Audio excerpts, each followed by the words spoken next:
Yonani okamata bakongolais en otage.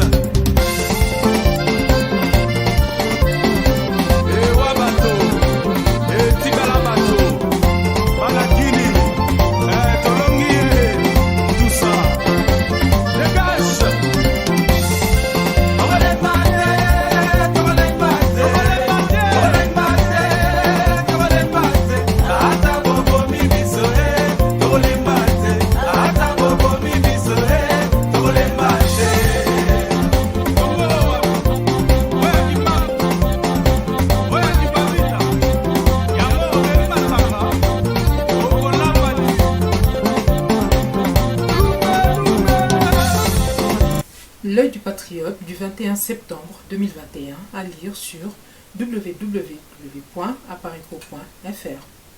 Après sa rencontre avec James Kabarebe, jusqu'où ira Martin Fayulu? L'histoire de la RDC, en particulier tous les événements récents, montre que le double jeu et la faiblesse de certains politiciens congolais constituent l'un des plus gros problèmes auxquels doit faire face notre peuple pour mettre un terme à ces souffrances et à la crise profonde que traverse notre pays depuis tant d'années. À l'heure où les grandes manœuvres ont déjà débuté pour une nouvelle prétendue alternance politique dans la République occupée et dite démocratique du Congo, les résistants congolais sont plus attentifs que jamais aux faits et gestes de nos politiciens. Les nombreux messages de détresse et les images tragiques de nos populations relayées tous les jours pendant qu'une bonne frange de l'élite congolaise, toutes tendances confondues, reste omnibulée par leur seul positionnement politique, nous incitent à plus d'engagement dans le combat de libération totale de la République démocratique du Congo. C'est donc dans ce contexte que la rédaction de l'Œil du Patriote suit les différentes tractations de Kigali avec certains politiciens de la RDC. Paul Kagame, qui a pratiquement réalisé le casse du siècle en faisant main basse sur la RDC grâce à la manipulation de certains de nos propres compatriotes, poursuit ses manœuvres pour ne pas perdre la main sur cette véritable poule aux œufs d'or, devenue vitale pour lui et les autres hégémonistes Tutsis à son service. Le boucher de Kigali vient d'envoyer en mission à Kinshasa, une fois de plus, son émissaire James Kabarebe pour fignoler son travail de noyautage et de contrôle de la classe politique congolaise.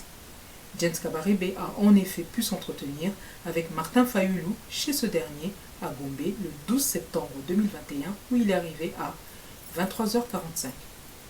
Ils auraient dû se rencontrer à Kingakati, mais Martin Fayulu s'est ravisé, craignant que la rencontre ne s'ébruite. C'était sans compter les réseaux de l'œil du patriote organisés par M. Honoré Ngwanda. En effet, malgré le décès tragique du président national de l'Aparico, les réseaux des résistants congolais qu'il a mis en place continuent de fonctionner et de suivre de près l'évolution de la situation de la RDC. Certains l'apprendront sans doute à leurs dépens. L'émissaire de Paul Kagame a donc fait le déplacement à Kinshasa avec comme mission de tenter un rapprochement entre Félix Tshisekedi, leur nouveau pantin, et Martin Fayulu, en espérant qu'il accepte de travailler avec ce dernier. Kagame souhaite également que Martin Fayulu ne s'en prenne plus au Rwanda dans ses prises de parole. En contrepartie, il offre à Fayulu son soutien pour son accession à la présidence de la RDC en 2023. Mais il faudrait aussi que Fayulu s'engage à ne pas remettre en cause certains des accords juteux signés par Félix Tshisekedi au profit du Rwanda, en particulier celui portant sur l'exploitation de l'or congolais par Kigali. Martin Fayulu a pris acte de la démarche rwandaise et a promis de donner sa réponse dans les jours à venir. D'après leur entretien, Fayulu et ses interlocuteurs rwandais prévoient de poursuivre leurs discussions à Gisenyi, au Rwanda, au mois de novembre 2021, probablement sous couvert d'un voyage que Fayulu pourrait programmer officiellement à l'est de la RDC. Fayulu a néanmoins fait part de ses doutes à James Kabarebe pour l'aboutissement de ce projet du fait de la versatilité, du manque de sincérité habituelle de Félix Tshisekedi. Et oui, ce dernier est aujourd'hui connu pour ne jamais tenir ses promesses. Le président de l'ECD a donc demandé que Kagame fasse pression sur Félix Tshisekedi pour qu'il respecte enfin ses engagements.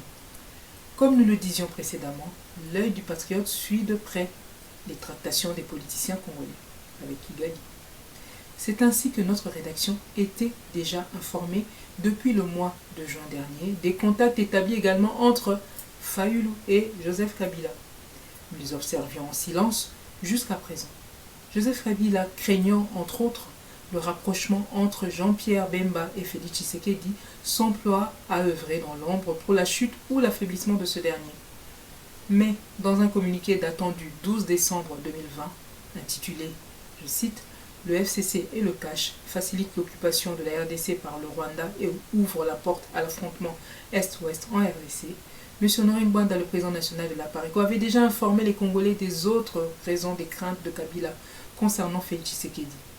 Il avait dit, je cite, « Joseph Kabila se méfie de Félix Tshisekedi parce qu'il a été alerté de la pression que les États-Unis d'Amérique et certains pays de l'Union européenne exercent sur son partenaire pour le pousser à le chasser du pouvoir, autrement dit, à lui arracher le contrôle du marché minier qu'il a confié à la Chine et à la Russie avant la fin de son mandat à la tête de la RDC. » Fin de citation. Les détails de ce rapprochement nous ont été communiqués et nous avons pu les vérifier et en avoir la confirmation par le biais de deux autres sources fiables, dont l'une proche de Martin Fayulu lui-même. Les informations en notre possession que nous avions eues relatifs à ce rapprochement objectif se sont même déjà confirmées entre-temps. Nous y reviendrons. L'œil du patriote rappelle cependant la position des résistants congolais qui s'inscrivent dans la ligne du combat tracée par M. Honoré Ngwanda. Pour nous, comme pour notre leader défunt, la République démocratique du Congo est un pays occupé et il n'est pas question d'aller aux élections ou d'accepter de partager le pouvoir dans notre pays avec les occupants rwandais, ougandais, etc. ou de travailler à leur service de quelque manière que ce soit.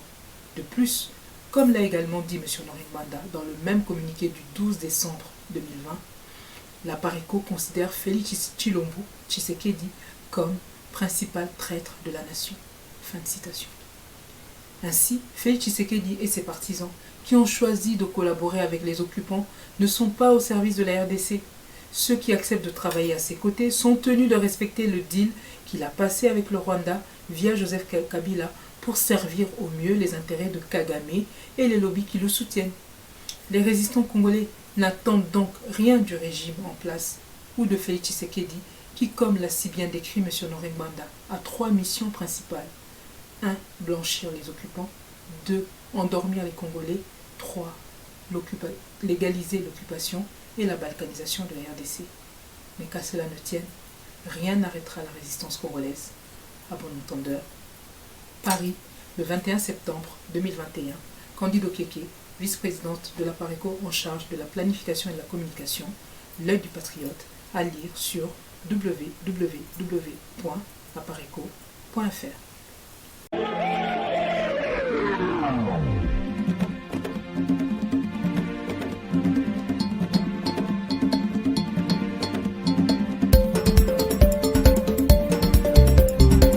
Yo nani okamata bakongolais en otage?